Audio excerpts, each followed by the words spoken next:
clase de hoy. Vamos a comenzar desarrollando lo que sería un repaso general de la unidad 2. Con esto creo que terminaríamos la unidad 2. En la clase del jueves que viene me gustaría empezar ya con la 3, pero si quedan algunas dudas o hay algo más que revisar, lo vamos viendo y vamos incorporándolo a la clase del jueves que viene en un ratito, en algún momento. Pero ya empezaríamos el jueves o el viernes de la semana que viene con la unidad 3. En relación a los temas de la unidad 2, vimos cómo pueden calcular las medidas, o sea, son todas medidas descriptivas. Cómo describimos las variables a través de medidas. Tienen que tener claridad en las características que se refieren a cada una de las medidas, o sea, las que son de posición, las que son de variabilidad o dispersión, las que son de forma, el significado que tiene, pero en definitiva lo que hacemos a lo largo de toda la unidad es tratar de describir el comportamiento de las variables en forma individual y en forma conjunta. En forma conjunta cuando ya trabajamos con la covarianza y la correlación. Entonces, la descripción individual es describir la variable en cuanto a su posición, su dispersión y su forma. Tener una idea de cómo se comporta el conjunto de valores de la variable y qué grado de representatividad tienen las medidas que estamos aplicando o usando para reflejar el comportamiento de la variable en su conjunto. Bueno, con esta cuestión, entonces, veríamos un poquito lo que tenemos en la diapositiva. Vamos a trabajar con las dos diapositivas, con la actividad adicional 3 y la actividad adicional 4, con lo cual terminaríamos todas las actividades adicionales. De la unidad 2 me falta incorporar los cuestionarios, las fórmulas y algo sobre alguna actividad integradora de la unidad 2, como para que puedan trabajar sacando algunas conclusiones. Y luego viene una autoevaluación, que la haremos la otra semana. Después ya cuando estemos trabajando sobre la 3, trabajaríamos en la autoevaluación de la unidad 2. Bien, comenzamos entonces, vamos a trabajar.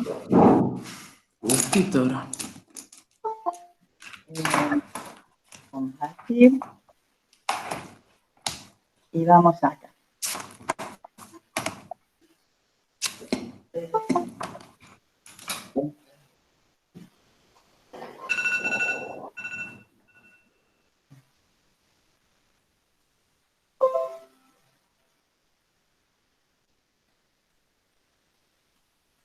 Bueno.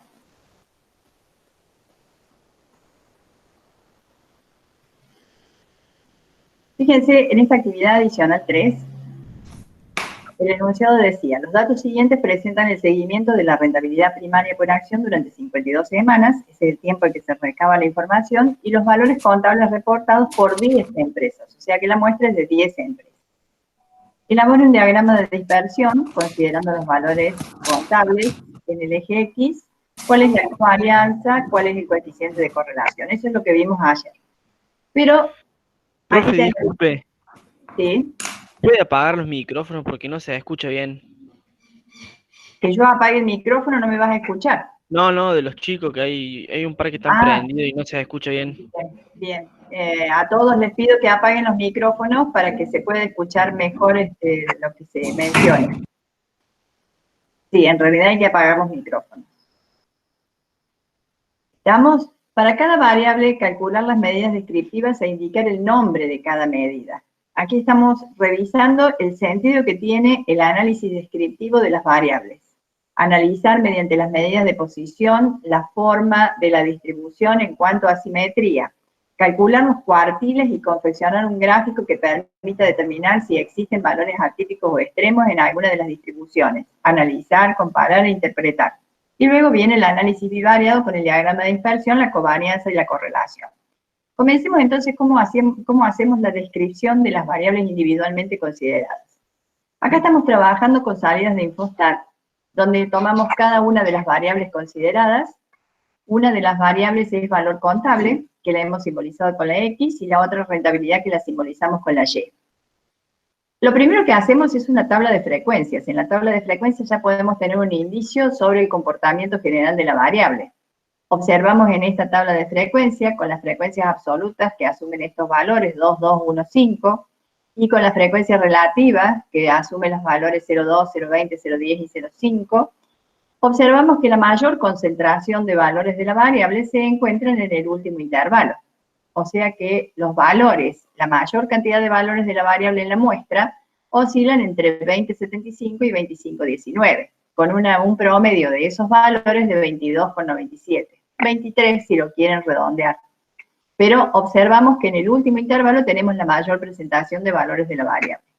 ¿Qué pasa con la otra variable? Con la otra variable, que es la rentabilidad, también tenemos una mayor concentración en el último intervalo. O sea que aquí estamos ya observando que el valor contable y la rentabilidad tienen un comportamiento semejante en cuanto a los valores de la variable. O sea, a mayor valor contable tenemos mayor rentabilidad. Observemos aquí los gráficos, porque lo otro que tenemos que hacer para seguir describiendo con esa tabla de frecuencias, queremos tener una visión general del comportamiento de la variable, hacemos un gráfico. El gráfico es la visión del comportamiento de la variable. Lo que vemos en la tabla lo vemos en el gráfico de otra forma. Y el histograma es la representación gráfica que corresponde a este tipo de tablas que hemos confeccionado. O sea, allí viene el nexo entre el tipo de tabla y el gráfico. ¿Qué otro gráfico podríamos confeccionar para este análisis con esa tabla? El polígono de frecuencias. ¿Qué estamos mostrando en este gráfico? Estamos mostrando el comportamiento de la frecuencia relativa, pero la frecuencia relativa simple. Estamos mostrando el comportamiento de la frecuencia relativa. ¿Podríamos haber usado otra frecuencia? Sí, la frecuencia absoluta. ¿Qué gráfico alternativo tenemos? El polígono de frecuencias, que lo hacemos como marcando puntos de coordenada en la marca de clase y la frecuencia correspondiente. Marca de clases, frecuencia, punto de coordenada, unimos los puntos de coordenada y obtenemos el polígono de frecuencias. Con esto entonces observamos, eso es cómo se confecciona, qué representa, está mostrando el comportamiento de la variable a través de la frecuencia relativa, simple.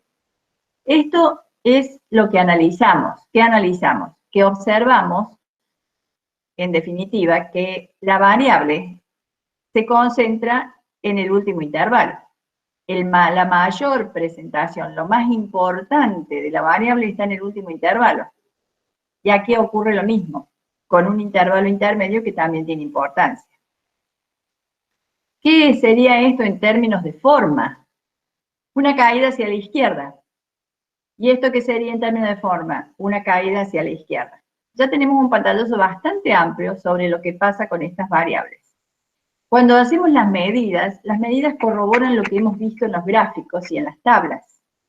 Fíjense, ¿qué medidas vamos a calcular? Medidas de posición, la media aritmética, la mediana. ¿Por qué no calculamos el modo? Porque estamos con una serie de 10 valores, es difícil encontrar valores repetidos, y el modo para este tipo de variables es poco indicativo. Esa es la verdad. Entonces, ¿qué tenemos? La media y la mediana como representantes de medidas de posición central y medidas de posición no central, el cuartil 1, el cuartil 3. Observemos un poquito lo que está pasando con la media y la mediana. La media, en el caso del valor contable, es 18,02 pesos, porque es valor contable, y la rentabilidad 2,52 pesos. En el caso de la mediana tenemos para el valor contable 21,02 pesos, 18 a 21 tenemos una diferencia, la mediana es mayor que la media. Y acá tenemos la mediana que nos da 2,72 con una media de 2,52. Hay una diferencia, pero no tan marcada como en el caso de la variable valor contable. Entonces, la diferencia entre la media y la mediana está mostrando que la distribución no es simétrica. Cuando la distribución es simétrica, la media y la mediana son iguales. Mientras más cerca estén la media y la mediana, más simétrica es la distribución. Cuando la media y la mediana se diferencian, la distribución tiende a ser asimétrica. ¿Qué ocurre? La medida que es afectada por los valores de la variable, porque en el cálculo intervienen todos los valores de la variable, es la media. Entonces, si la media es menor que la mediana, quiere decir que los valores más extremos están hacia la izquierda, porque los valores menores van hacia la izquierda y los mayores van hacia la derecha sobre cualquier eje. En consecuencia, entonces, tenemos que, si la media es menor que la mediana, quiere decir que tengo valores hacia la izquierda que están marcando una caída en la distribución. La caída se produce hacia la izquierda. Cuando ocurre al revés, la media es mayor que la mediana, los valores que tiran a la media, que marcan una caída hacia un lado en la distribución, están a la derecha. Eso tiene que ver un poco con lo que vamos a ver de la simetría. La asimetría en estos casos, yo no alcanzo a ver acá porque justo tengo a ver. La asimetría en este caso, bueno, acá veo una asimetría de menos 0,64 y menos 0,66. En ambos casos el coeficiente de asimetría me da negativo. ¿Qué es lo que estaba diciendo? Hay una caída hacia la izquierda porque la media es menor que la mediana. En ambos casos. Con mayor o menor asimetría. Eso en cuanto a la posición. En cuanto a la dispersión, observamos la desviación estándar, que está expresada en pesos, y el coeficiente y la varianza, que está expresada en pesos al cuadrado, y el coeficiente de variación. Como estamos comparando dos variables, analizamos el coeficiente de variación y observamos que en el caso de la rentabilidad, el coeficiente de variación es menor. Por lo tanto, los valores son más homogéneos. Y eso me está indicando por qué la mediana no difiere tanto de la media. Los valores son más homogéneos, más concentrados en torno a la media, que en el caso del valor contable, que tiene un coeficiente de variación más alto, con valores más dispersos. Entonces, si yo les pregunto cuáles son las medidas de posición central, la media y la mediana. ¿Cuáles son las medidas de posición no central? Los cuartiles. ¿Qué refleja el intervalo que está comprendido entre los dos cuartiles, cuartil 1 y cuartil 3? ¿Qué está mostrando ese intervalo que va desde el cuartil 1 al cuartil 3 en el recorrido de la variable? Está mostrando el comportamiento del 50% central de los valores de la variable. Por otra parte, ¿cuáles son las medidas de dispersión? Lo que estamos tomando acá es la varianza, la desviación estándar y el coeficiente de variación. Son medidas de dispersión calculadas en torno a la media. Esas medidas de dispersión calculadas en torno a la media van a permitir analizar si tenemos un promedio más representativo o menos representativo, si los datos son más homogéneos en torno a la media o menos homogéneos. ¿Qué observamos? Que en el caso de la rentabilidad, la media es más representativa, porque el coeficiente de variación es más bajo y los datos son más homogéneos. Bueno, las medidas de forma, asimetría y kurtosis. La asimetría es la deformación horizontal, la kurtosis la deformación vertical. En el caso de este ejercicio, observamos que para la variable valor contable tenemos un poquito menos de asimetría que para la rentabilidad, pero en ambas variables tenemos asimetría izquierda. Bien, otra forma de visualizar el comportamiento de las variables es a través del diagrama de caja y brazos. Acá hay un error, K dice, tiene que decir caja y brazos, después lo arreglamos, pero estos serían los diagramas de caja y brazos de cada una de las variables. Este es el diagrama de valor contable y este es el diagrama de rentabilidad. ¿Cómo se confeccionan los diagramas? Tienen que tener en cuenta eso. Hay 5 números que reflejan el diagrama, que permiten confeccionar el diagrama. El valor mínimo, el cuartil 1, el cuartil 2, el cuartil 3 y el valor máximo. Aparte de esto, tenemos barreras. Las barreras están confeccionadas para indicar la existencia de valores atípicos. En los gráficos ya confeccionados, cuando no hay puntos fuera de las líneas de punto final, o sea, el valor máximo y el valor mínimo, cuando no hay puntos por encima ni por debajo de ello, lo que tenemos acá es que este es el valor mínimo y este es el valor máximo, porque si son los límites de las barreras, en definitiva, no han superado esos valores. Si ocurre lo contrario, va a haber valores con puntos marcados y esos son valores atípicos, ya sea por la izquierda o por la derecha. Si no hay puntos marcados es porque no hubo valores atípicos, o sea, no hubo ningún valor de la variable que supere a la barrera interna, ni izquierda ni derecha. Entonces, en esto observamos que para valor contable tenemos valores relativamente homogéneos, no hay valores atípicos, hay una asimetría izquierda, sí, porque el brazo izquierdo es más largo que el brazo derecho. Y los puntos que observamos acá son el valor mínimo, el cuartil 1, la media aritmética, fíjense dónde está la media y a dónde está la mediana, ven que tiene una distancia que es lo que habíamos observado, el cuartil 3 y el valor máximo. Ahora, si analizamos la otra variable, vemos el valor mínimo, el cuartil 1, el cuartil 2, el cuartil 3 y el valor máximo, observamos la media y la diferencia a la mediana. La diferencia de la media y la mediana es menor, como lo habíamos observado. Tampoco hay valores atípicos ni extremos. En consecuencia, estamos observando que en las dos variables hay asimetría izquierda, pero no hay valores extremos ni atípicos. Los valores son todos indicativos del comportamiento de la variable y el comportamiento es ese. Hay una asimetría izquierda en ambas variables. Con una... Profe, ¿Cómo? una pregunta. Sí. Tengo una duda. ¿Cómo te das cuenta cuando es leve o no? ¿Cuándo es? Cuando es una simetría leve o no, digamos. La asimetría tiene su valor numérico. Si es 0, es una asimetría, no existe asimetría, es simétrica la distribución. Mientras más cercano a 0 sean los valores, significa que tengo una poca asimetría, leve asimetría. Si el valor de la asimetría es próximo a 0, es leve la asimetría. Si el valor de asimetría se aleja del 0, significa que hay asimetría. Acá en estos gráficos, cuando hay leve asimetría, a veces hasta por ahí el coeficiente de asimetría me da asimetría izquierda y en el gráfico se ve una asimetría derecha muy leve.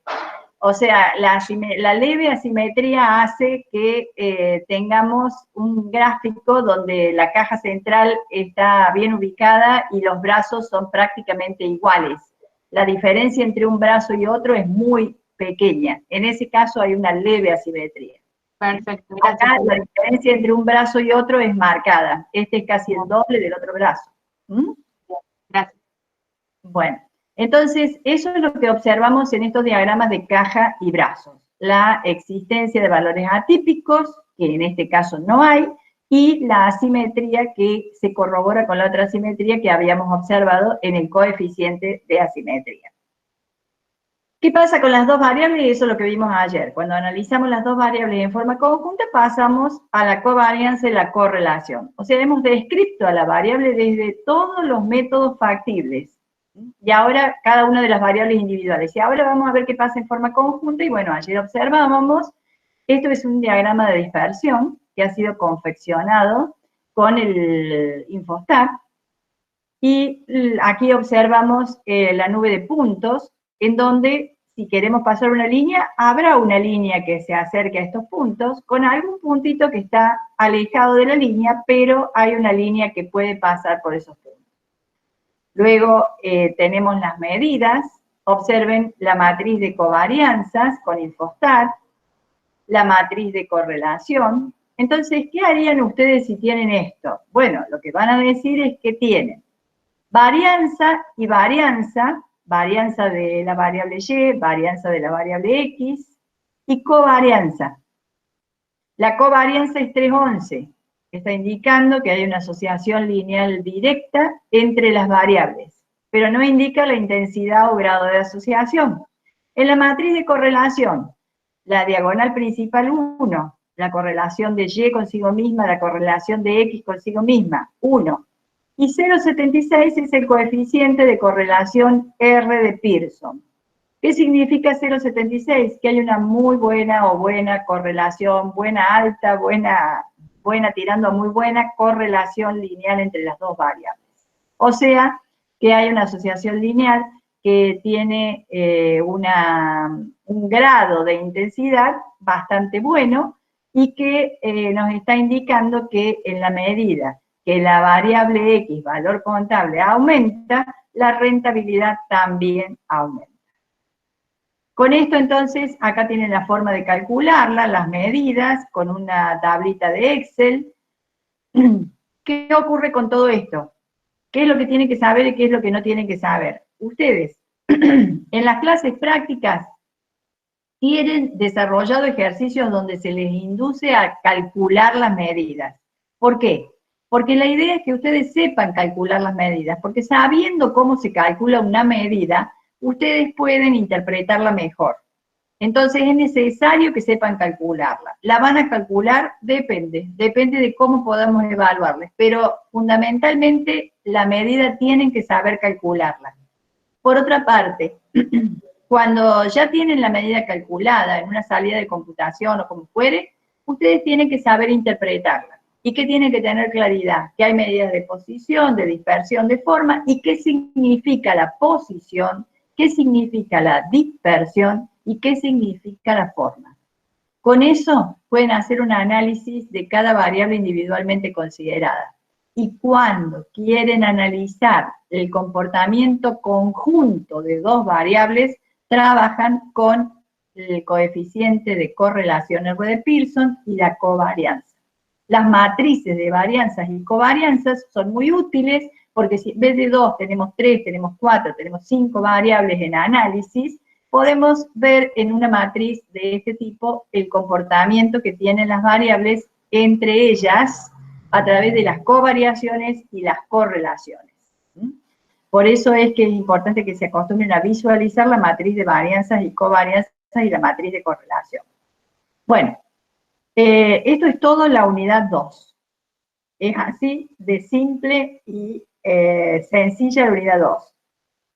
Cuando nosotros trabajamos en la totalidad de la unidad, en todas las medidas, en la descripción y demás, lo que se menciona habitualmente es que lo que hacemos son análisis exploratorios de los datos. Por eso es que la actividad número 4 trata el tema del análisis exploratorio. En la actividad número 4 van a encontrar prácticamente lo mismo que acabo de mencionar. O sea, van a encontrar los mismos temas, análisis exploratorio, y distinguir entre variable cuantitativa y cualitativa es lo más importante, lo primero, porque el tratamiento de la cuantitativa es muy distinto de la cualitativa. La cuantitativa tiene más tratamiento que la cualitativa. Si nosotros vemos esto, observamos acá un caso que no es un caso, en definitiva son la variable X, la variable Y y la variable Z. Ustedes a la variable X le pueden llamar como quieran, le pueden llamar, puede ser una situación de ingreso y gasto, o sea, puede ser ingreso, puede ser Y, puede ser ingreso, X puede ser gasto en relación al ingreso por familia. Tenemos un conjunto, una muestra de X cantidad de familias, en este caso son 20 datos, o sea, son 20 familias, para las cuales relevamos el gasto del ingreso y si utiliza servicio de internet o no, supongamos. Entonces ya hemos definido 3 variables. Cualquiera sea el nombre que le apliquemos a las variables, el nombre va a depender del estudio que realicemos. Recuerden, los estudios se realizan sobre toda la población o bien sobre una parte representativa de la población en una muestra. En consecuencia, la variable ingreso y la variable gasto pueden pertenecer a una muestra de hogares que hemos tomado de una determinada población. La población puede ser la de la ciudad de Córdoba, puede ser la del barrio Cerro Norte, puede ser una población en la cual hemos seleccionado una muestra de 20 hogares y hemos recopilado ingreso, gasto, y aquí tenemos lo que sería si utiliza internet o no, o si tiene servicio de Wi-Fi o no.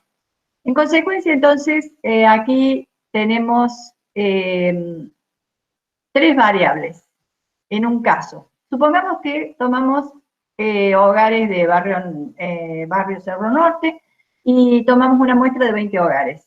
¿Cuál es la población objeto de estudio? Todos los hogares del barrio Cerro Norte, que han sido analizados en tal día y en tal fecha.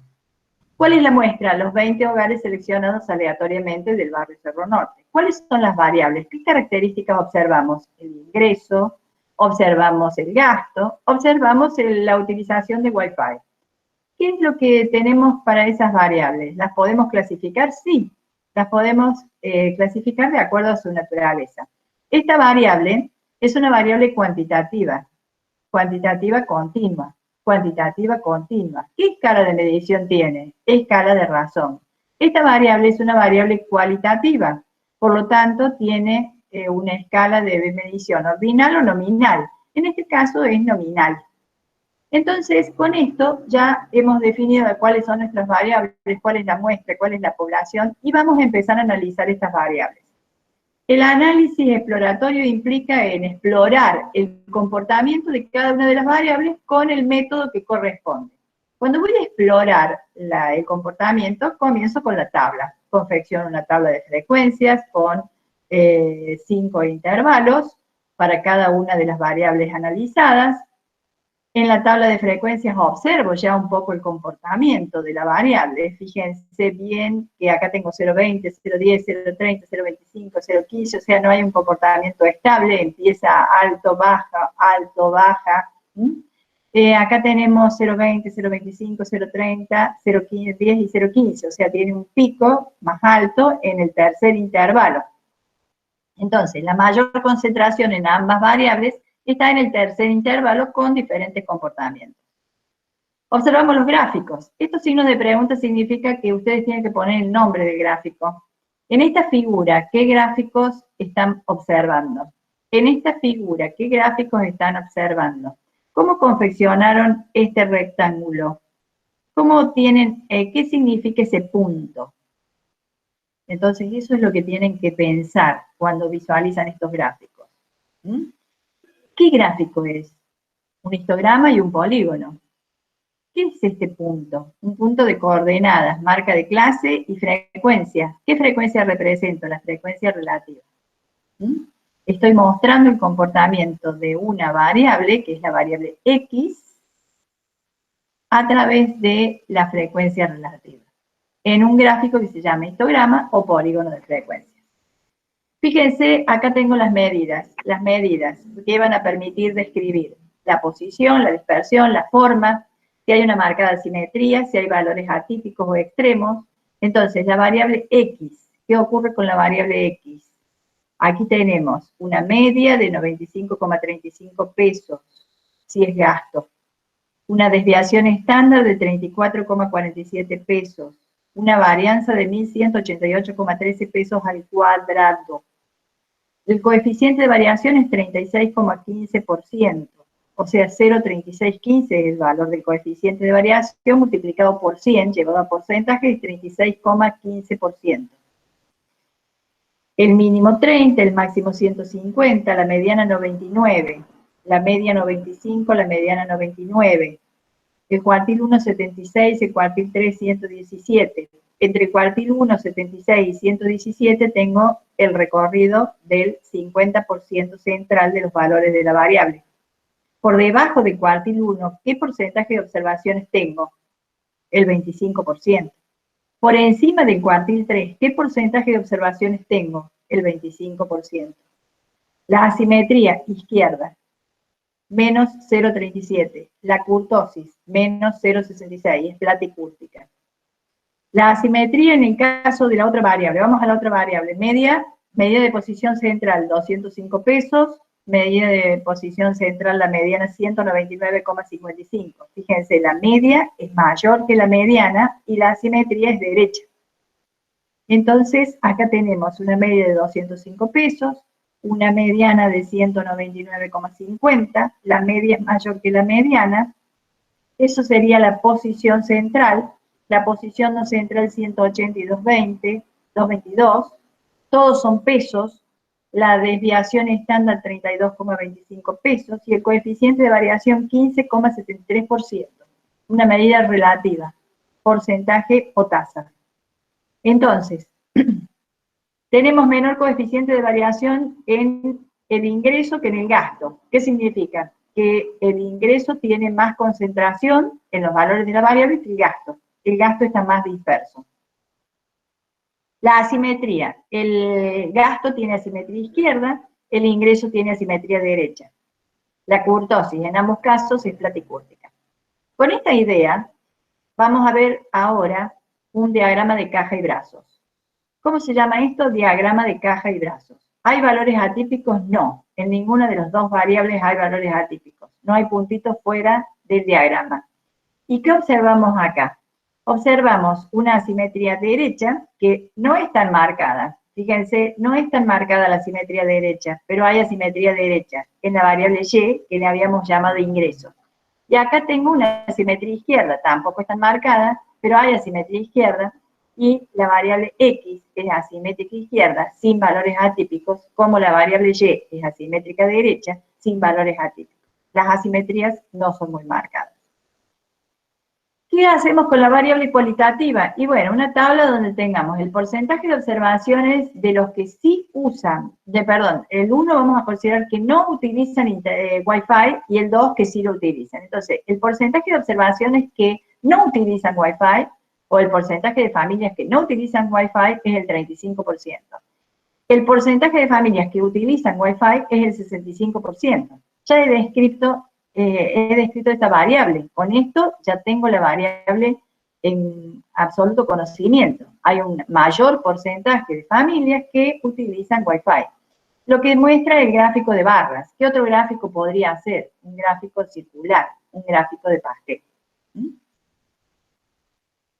Bueno, estos son los diagramas de caja y brazo, estos son los histogramas que habíamos visto anteriormente. Fíjense en el histograma, aquí se observa para la variable X una asimetría que no se puede distinguir con marcada atención porque es muy leve, y acá tenemos otra asimetría que tampoco se puede distinguir con marcada atención porque también es leve.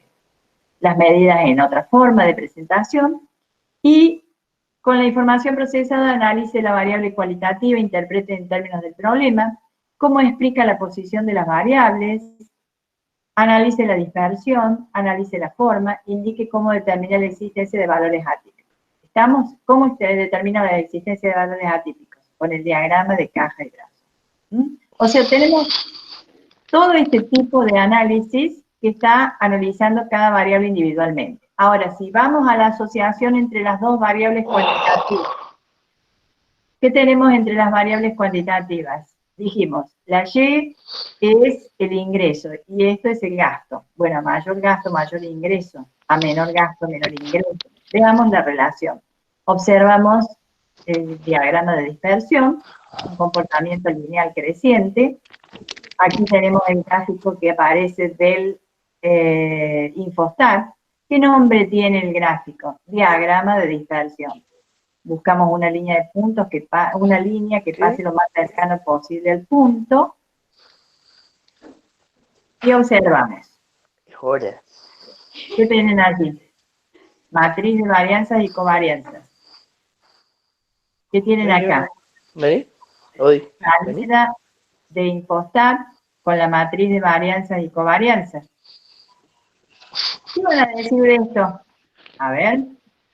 ¿Qué significado le atribuyen al valor 848,9? Hay una relación directa, profe. Relación directa. ¿Qué es el 848,9? ¿Cómo se llama como medida? Covarianza. Covarianza. Covarianza está indicando que entre lo que hemos llamado ingreso y gasto tenemos una asociación lineal directa. ¿Cuál es la varianza de X? ¿Cuál es la varianza de X? 1128,73. 1128,73 pesos al cuadrado. ¿Cuál es la desviación estándar de Y?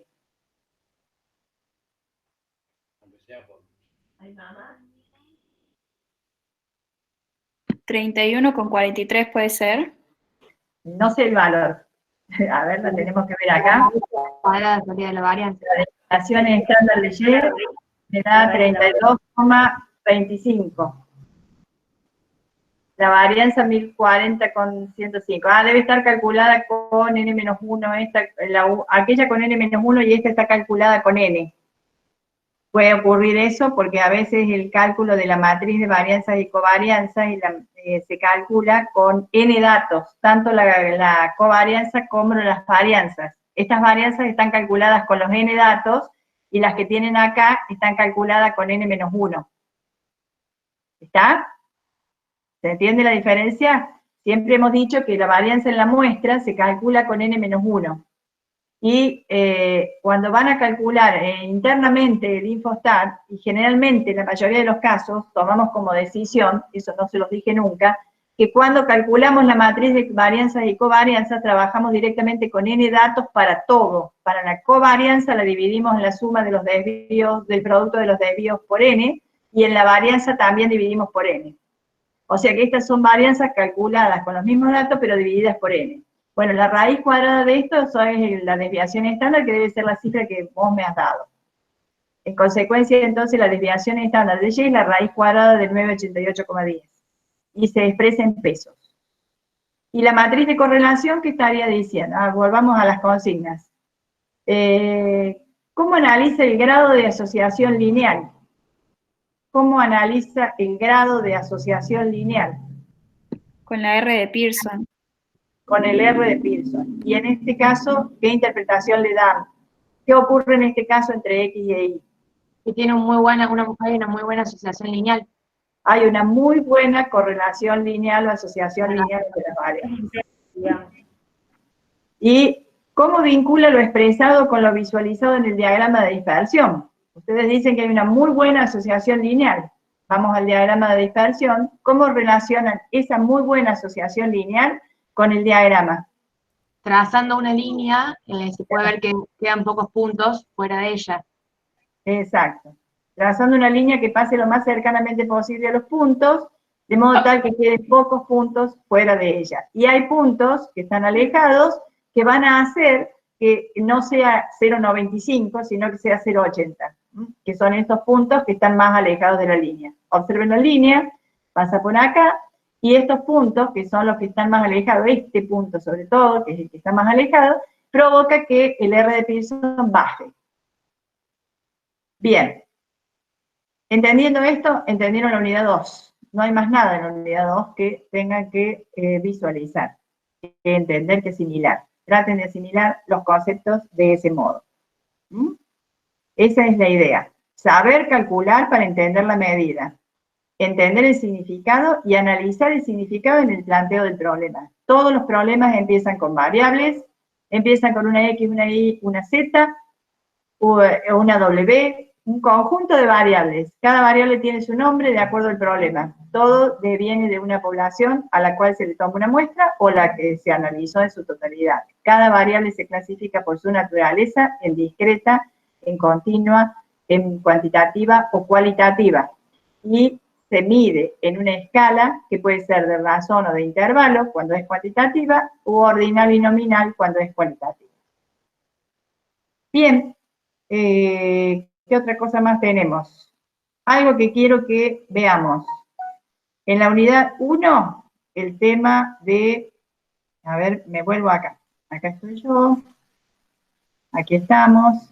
Vamos a revisar un poquito dudas sobre lo que han planteado acá. Seguro que han dicho que hablé muy rápido y toda esa cuestión. Que el autor apague el micrófono. Bueno. Debemos hacer 5 intervalos. Hay alguien que se incorpora ahora en el enunciado de mediana da la amplitud. El límite inferior es el valor mínimo para el primer intervalo. El valor mínimo de la suma de amplitudes sería el límite superior. ¿Cómo saco el límite inferior? El límite superior sin importar. Bueno, los límites de los intervalos, eso dijimos, tienen una forma de trabajar con el valor mínimo, sumando la amplitud que hayan definido, y así van generando los límites superiores, y el límite superior del primer intervalo es el inferior del segundo. Entonces, esa es una forma de trabajar. Calcular la amplitud que le van a asignar y comenzar del límite inferior. Del límite inferior, o sea, el valor mínimo que asume la variable, y le suman la amplitud. Con lo cual, lo que están haciendo es cargarle la diferencia entre el recorrido anterior y el nuevo al último intervalo. Ahora, si ustedes quieren trabajar como está establecido en el material de estudio, pueden tomar la diferencia, repartirla entre el límite inferior del primero y el límite superior del último, y comienzan con el valor que les dio, al restarle lo que han repartido, y le van asignando la amplitud hasta formar los intervalos. Son dos métodos alternativos de trabajo, da exactamente lo mismo porque va a quedar con algunos valores distintos las marcas de clase, pero no cambia, no va a cambiar el comportamiento general de la variable, la forma que va a adquirir el histograma, eso no va a cambiar demasiado. Van a cambiar los numeritos de los límites, pero en sí la concentración de los valores y el comportamiento general de la variable no va a cambiar demasiado por ese cambio de criterios. Son criterios distintos que conducen a lo mismo. Bueno, pasemos entonces a esto que quiero mostrarles.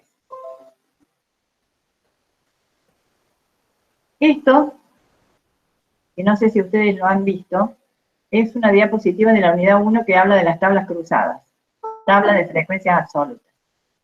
Me interesa que ustedes distingan en las tablas cruzadas que cuando tienen las categorías ya definidas, por ejemplo, acá tengo método 1, método 2, método 3 de enseñanza de escuela pública y escuela privada, una muestra de 220 cursos que han sido sometidos o han sido utilizados para aplicar un método 1, un método 2, un método 3 de enseñanza, y esos cursos se dividen en escuelas públicas y escuelas privadas.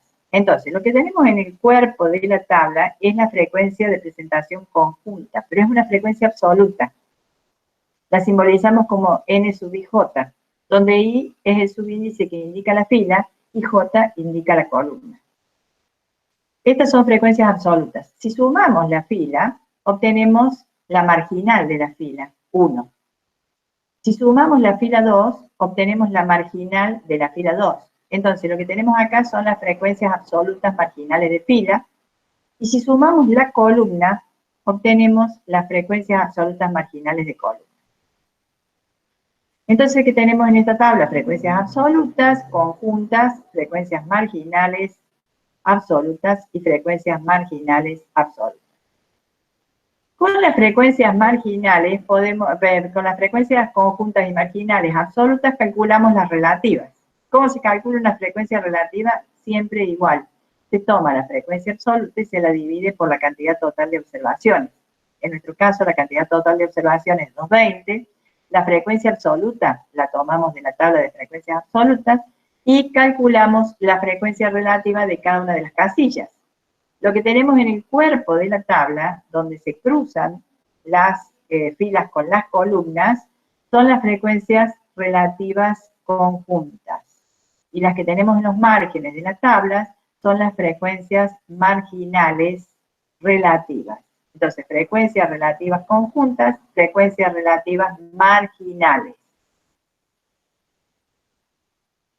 Podemos extraer conclusiones, que son las preguntas que están acá. Ahora vamos acá. Tablas condicionadas por filas. ¿Cómo hacemos las tablas condicionadas por filas? ¿Qué significa esto? Que lo que hicimos es considerar esta tabla de frecuencias relativas. Por ejemplo, acá tenemos las frecuencias conjuntas de la fila 1, que corresponde a las escuelas públicas. Si yo quiero saber solamente de escuelas públicas, ¿qué pasa con el método 1, con el método 2, con el método 3? Voy a sacar una condicional a la fila de escuelas públicas. Y esa condicional la voy a lograr haciendo el cociente de cada frecuencia conjunta respecto del total de la fila. Por eso es condicionada a la fila. Yo voy a sacar 0,25 sobre 0,45 y voy a saber qué proporción ocupa el método 1 en las escuelas públicas, únicamente. Si yo saco 0,16 dividido 0,45, veo la proporción que ocupa la escuela pública en el método 2, qué proporción ocupa el método 2 en la escuela pública. Y así con el método 3. El método 3 en la escuela pública tiene menor proporción. Si quiero saber qué pasa con la escuela privada, voy a condicionar a la fila 2. Para eso voy a hacer el cociente entre la frecuencia conjunta del método 1 y escuela privada, dividido la frecuencia marginal de la escuela privada. Al dividir cada frecuencia conjunta sobre la marginal de fila, voy a obtener la importancia que tiene el método 1 solamente en la escuela privada, la importancia del método 2 solamente en la escuela privada y la importancia del método 3 solo en la escuela privada. Entonces, cuando tengo esta tabla, digo, el método 1 para la escuela pública representa el 55% de los cursos. O sea, el 55% de los cursos de la escuela pública han aplicado el método 1. El 35% de los cursos de la escuela pública han aplicado el método 2 y el 10% de los cursos de la escuela pública han aplicado el método 3. O sea, solo analizo la escuela pública, porque acá tengo un 1 que refleja que estoy trabajando solo con escuelas públicas. Lo llevo a porcentaje para un análisis más fácil, pero si no, esto es la proporción de escuelas públicas que utilizaron el método 1. Y en las privadas, ¿qué pasó? El método 1 fue utilizado, en las escuelas privadas, el método 1 fue utilizado por el 32% de los cursos, el método 2 por el 35% de los cursos, hay coincidencia, y el método 3 fue utilizado por el 33%, o sea que en las escuelas privadas se utilizó un poco más el método 3 que en las escuelas públicas. Pero lo que estoy analizando es cada una de las filas en forma individual. Esta condicionalidad por fila se puede llevar a columna. ¿Qué estaría viendo? Bueno, cómo se comportó el tipo de escuela en la aplicación del método 1. O sea, si yo tomo solo el método 1, ¿qué pasó con las escuelas públicas? El 59% de los grupos o de los cursos donde se aplicó el método 1 son escuelas públicas.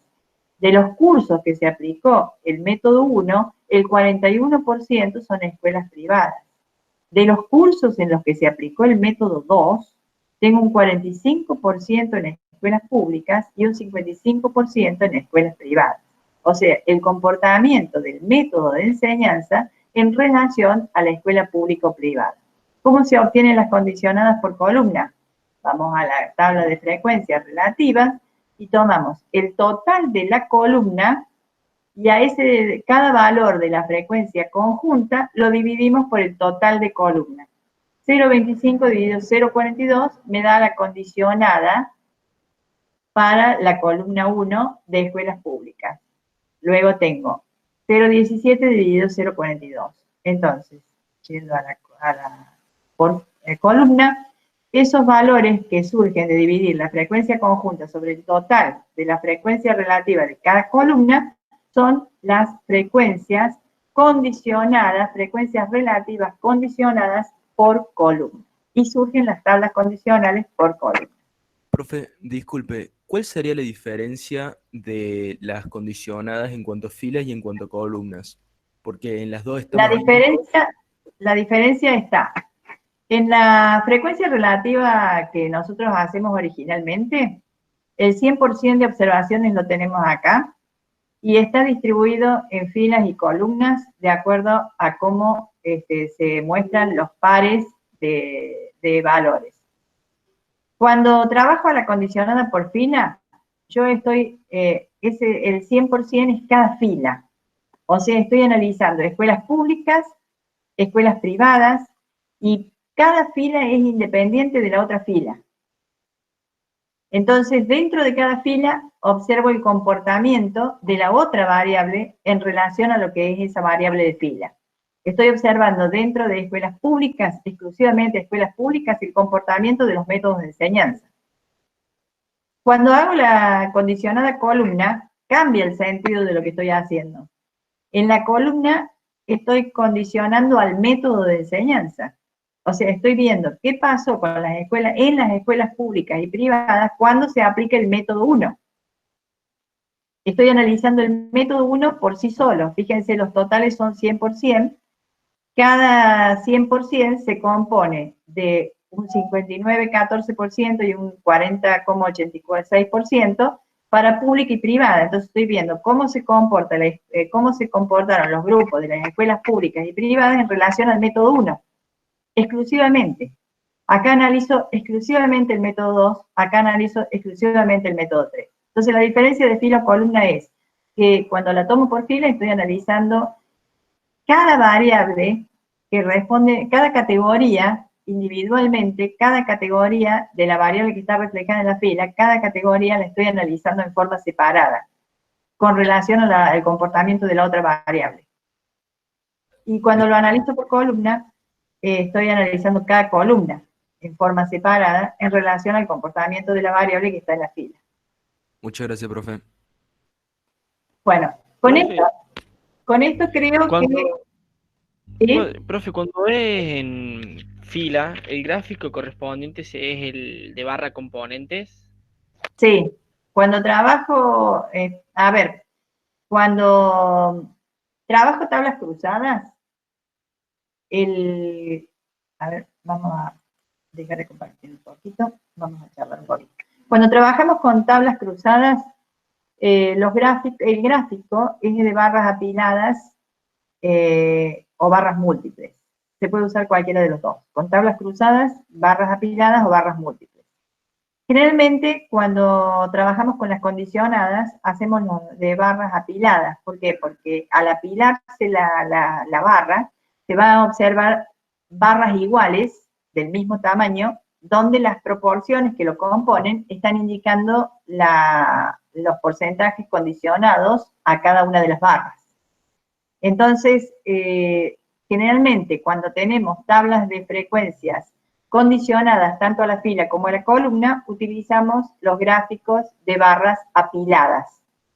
Cuando trabajamos con tablas cruzadas, en general podemos usar barras múltiples o barras apiladas. Y cuando trabajamos con las marginales, las frecuencias marginales, podemos representar mediante un círculo o mediante un gráfico de barras simples. Pero cuando queremos mostrar la tabla en su conjunto, generalmente usamos, o se debe usar, el gráfico de barras múltiples o el gráfico de barras apiladas. Y para las condicionadas, se aconseja mejor el gráfico de barras apiladas. ¿Por qué? Porque la barra van a tener todas el mismo tamaño, porque está condicionada a la fila, entonces hago fila 1, fila 2, barra del 100%, dividida en los porcentajes que han sido determinados con la condicionalidad. Creo que hemos abarcado un montón de temas, dudas, pregunten dudas que tengan. En el eje Y va la variable, a ver a qué hablamos de eje Y, Magdalena. Le contesta Martín. Para sacar la varianza y covarianza dividimos por n observaciones. Sí, nosotros sí, vamos a convenir eso, porque es lo que hace el software. Trabajar directamente con n observaciones. Hay una distinción entre trabajar con n y n-1. El Infostat trabaja con n-1 en alguna forma cuando lo define como muestra, pero no importa. A nivel general, ustedes esas varianzas que van a encontrar en la matriz de varianza y covarianza van a ser calculadas con n datos, para que no haya confusiones. Bueno, la semana que viene, el martes de la semana que viene, van a tener la evaluación, la autoevaluación, a las 6 de la tarde. La duración de la autoevaluación es media hora, por lo tanto, tienen que contestarla y mandarla en ese lapso de tiempo. Yo les he dado 45 minutos, pero me parece que como es de media hora, es mejor que la manden antes de la media hora. Contestarla y enviarla en ese lapso de tiempo y observar los resultados. Es cortita, fíjense si la pueden hacer, fíjense en la calificación que obtienen, y bueno, vamos a hacer varios de estos ensayitos para que puedan ver cómo van evolucionando en la asimilación de los contenidos. Vamos a hacer una autoevaluación de los dos, y luego haremos una de las tres, y bueno, y así seguimos practicando para ver cómo están aprendiendo o asimilando. Igual, estas actividades adicionales y todas las actividades que tienen en el apunte, en el material de estudio, les van a contribuir para que puedan entender mejor las preguntas y que puedan estar mejor preparados para contestar cualquier pregunta que se les haga. Así que todo es útil. Muy bien. Todavía no se juntó el Consejo de la Facultad para ver... No, el tema de los parciales está todavía en stand-by. O sea, vamos a darnos el tiempo necesario. De todas maneras, en la mayoría de las materias todavía no empezaron con el primer parcial. Nosotros lo tenemos fijado para la primera semana de mayo.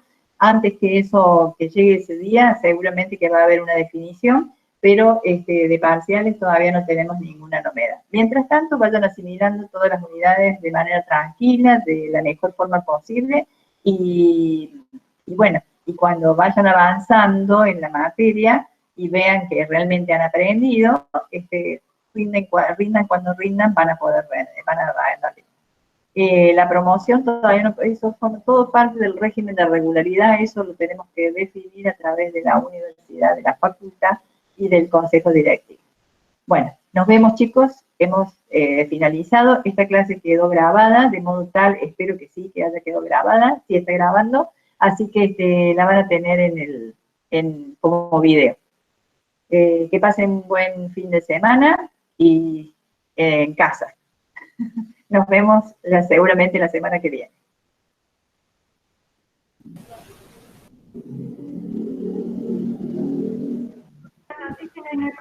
Chao, profe. Chao, chicos.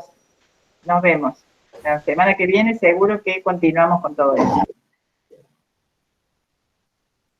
No encuentro mi... A ver, ¿qué pasó acá? No puedo salir de la conferencia. Ah, acá está.